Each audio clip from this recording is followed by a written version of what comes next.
Joining us from Loyola Marymount will be head coach Max Good and student athletes Drew Viney, Vernon, Teel, and Ashley Hamilton. Loyola defeated San Francisco 84-76. First, we'll take questions for the student athletes.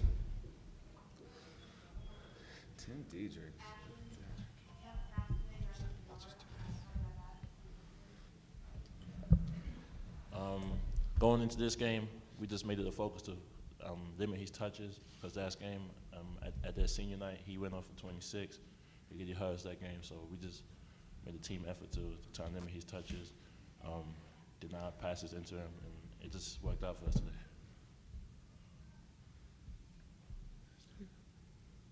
For you to be in this situation tomorrow, playing Gonzaga, the chance to make it to the championship game, what is it for you and for this program? First of all, to be in this game, and second, if you were to win. Well, first to come into this position was kind of the whole goal for me transferring here, you know, and I knew these guys were coming in with me, and I mean, we couldn't have even made it this far without these guys. So what are we, 18-14 right now? I mean, we made a big turnaround from last year, and we last time we played Gonzaga, we were able to knock them off, and we played real well, and we have an awkward mismatch against them, and so hopefully going into tomorrow, everybody will have a tough, or a well-minded, or a well-rounded focus, and we'll be able to try to knock them off tomorrow again. So. Were you a little nervous last night? You looked like you were more relaxed tonight, were you? Yeah, I mean, I watched the film from San Francisco, and I don't know what it was, but I remember before the San Diego game, which was my highest scoring game, and I remember talking to one of my buddies, and he said just, it all starts on defense, and that was my whole mindset for today, was before I get even any shots up, just to be in people and try to get as many stops and as many rebounds as possible, and that kind of relaxed my offensive mindset, you know. And Coach always stresses defense runs into offense, and it's, what are we, 32 games into the season, we're finally starting to figure it out. So, but his buddy, by the way, was me. No, it wasn't. You don't believe that? I know you don't.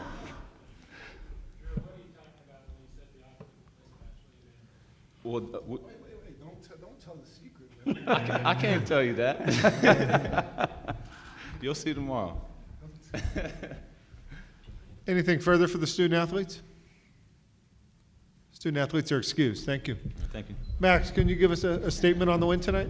Well, again, and it probably sounds corny and like I'm being patronizing, but San Francisco's really good. I mean, when the Diary's gotten better as the years gone along, and Blackwell's a big, strong guy, and of course, Lawhorn gets our utmost respect. You know, he's been a class person and player, a great player in this league for, I guess, what, 3 years? He's been all conference 3 years, and their guards, we did a better job guarding their guards, except at the end when we were playing prevent defense, when we had the lead, and they're just taking the ball, and we're worried about fouling, so we just kind of sidestep and let them go lay it in, which isn't exactly what we had in mind. But San Francisco's very good, and you know, feel very fortunate to win again tonight, and feel fortunate to have an opportunity to play against Gonzaga again. Now, I hope tomorrow night I'm still appreciating that opportunity, but because obviously everybody knows how good they are. Questions for Coach Good? Yes. Can you talk a bit about how San Francisco threw a lot of defensive looks at you, the 1-2-2 trap, the different styles of defense they threw, and how you were able to And you know what? Because we're playing 4 games in a row, we really have just used our 25 minutes of practice today, and then we've walked through in the ballroom, and we ran what we call lift against that. Sometimes they trap on the first pass, sometimes they trap on the second one, but that's aggravating to play against because it's not usual. It's something you don't see all the time, and we call it lift, and we want to, you know, anytime they trap, we want to lift guys to the ball and bring the point guard back to the sideline because they have a hard time covering that. Plus, it gives us good spacing. They want you to cluster and get, you know, and then it makes their assignments much easier. And we tried to stay spread and reverse the ball down the back sideline as much as we could. Anything further for Max? Coach, thank you. Oh, go ahead, Jim. Yes, sir. Talk about playing 3 nights in a row and what you do to maybe combat the tired legs. Let me tell you what, it's a hell of a lot better than playing one night in a row. I don't care if we have to play 10 nights in a row.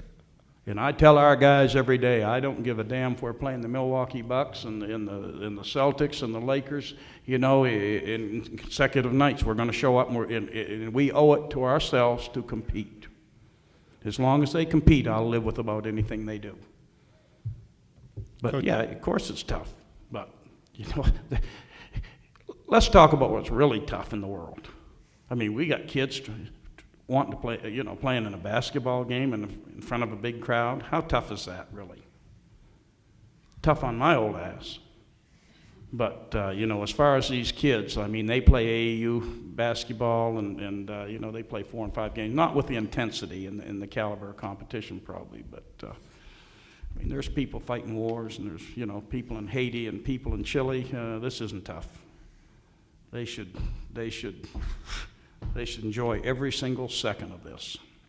I told them we were ahead, and they got ahead in the second half, and I told them this is what you ought to really savor, the opportunity to compete and come back in this game. Anybody can play when you're up 30, or anybody can make shots when you're down 30. But this will test your manhood a little bit, you know, to see how we're going to reach down and grind. Coach, thank you.